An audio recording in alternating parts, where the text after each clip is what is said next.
Bom, o doutor Eduardo já está aqui com a gente e fala, vamos começar com o público infantil, as doenças que acometem mais a esse público que fala da urologia infantil, que trata da urologia infantil. Que tipo de problemas acontecem mais? Boa tarde, doutor Eduardo. Boa tarde, Carlos. É um prazer estar de volta ao seu programa.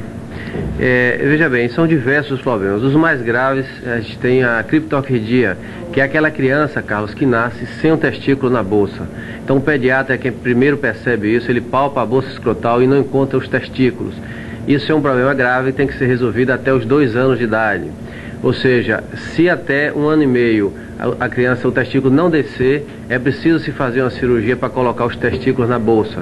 Isso está provado hoje, Carlos, que por trabalho de microscopia eletrônica, e que o testículo, se ele ficar sob alta temperatura dentro do abdômen, ele vai atrofiar. E essa criança tem possibilidade no futuro de ficar estéril, ou até mesmo desse testículo sob alta temperatura se transformar num tumor. Agora, a criança não sente, o bebê não sente? Não, a criança não sente nada, não tem dor, não tem nada. Simplesmente durante o desenvolvimento do feto no útero da mãe, o testículo para de descer, ou seja, o testículo é formado junto do rim, Carlos. Sim. E ele desce até a bolsa escrotal. Por algum motivo, às vezes é um remédio que a mãe tomou na gravidez, ou algum trauma, algum problema emocional, enfim, o testículo para, ele não desce. Isso, ao nascer, deve ser avaliado pelo pediatra, encaminhado por urologista infantil, uropediatra. Agora, doutor Eduardo, qual é a incidência desse tipo de problema em crianças? Olha, graças a Deus, essa incidência é baixa, em torno de 1 a 3% das crianças que nascem do sexo masculino.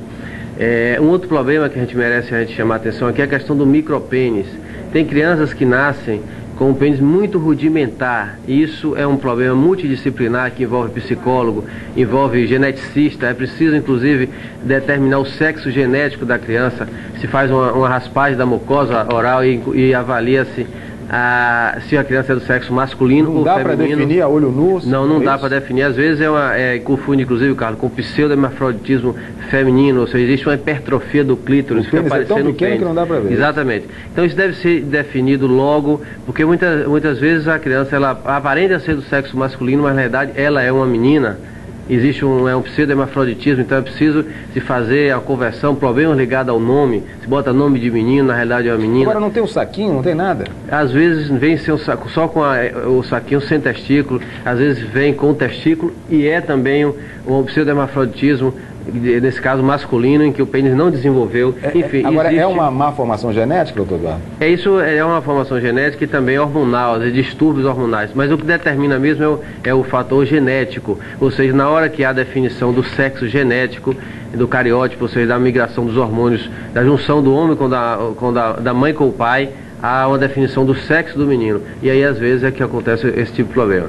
Isso é importante a gente chamar a atenção, porque depois de 3, 4, 5 anos de idade é mais difícil tratar essa criança, porque ela já às vezes está com o nome de menino e é uma menina, como eu falei. Enfim, é preciso definir isso ao nascer. Mas me parece aí que nesse segundo caso do pênis minúsculo, em 4, 5 anos, será que os pais não levaram ao médico, não descobriram? Porque olha, a pessoa tem que ser muito... mas acontece, Carlos, às vezes o pediatra diz, vamos aguardar, vamos esperar um pouquinho. O próprio pai, a mãe, às vezes não tem, acha que aquilo é normal, entendeu? Então a gente faz um acompanhamento, a gente mede, vê o tamanho, e a gente faz uma dosagem de hormônios, e se houver necessidade, se houver algum distúrbio hormonal, a gente corrige, ou seja, o urologista infantil corrige, se estimula com medicações, passa-se pomadas à base de hormônio para poder estimular o crescimento. Isso é uma coisa progressiva, ano após ano, para que ele chegue na puberdade com o tamanho compatível com a atividade sexual. Com certeza. Agora, qual é a incidência desse caso, então? Isso é menos ainda, as estatísticas em torno de 0,5% a 0,2%. Eu achei interessante, doutor Eduardo, o senhor falou aí que há pediatras que recomendam esperar um pouco mais. Nesse caso dessa doença, não deve ser esperar mais. Não deve ser esperado. Hoje em dia os pediatras estão mais atentos para isso. O que acontece é que às vezes confunde. Às vezes você pensa que a criança tem um pênis normal e ela tem na realidade um pênis rudimentar, um pênis que não seria um micropênis, mas um pênis rudimentar que precisaria se fazer um estímulo. São crianças que às vezes têm resistência à testosterona, ou seja, tem diminuição de receptores da testosterona na genitália, que tem que ser estimulado, Carlos, ao nascer, logo nos primeiros anos de vida.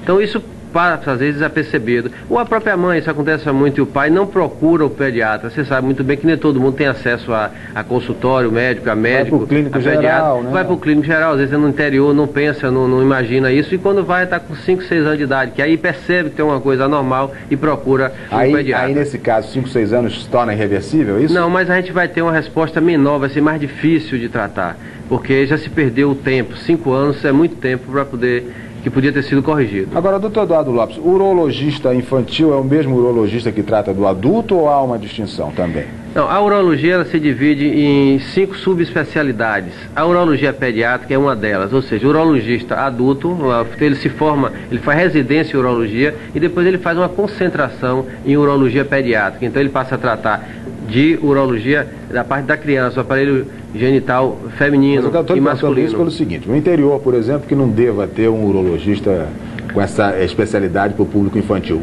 De qualquer maneira, é melhor levar para o urologista. O urologista geral, ele vai ver. Se ele achar que tem condição de resolver, ele vai resolver, senão ele vai caminhar para o especialista na área, que é o urologista infantil.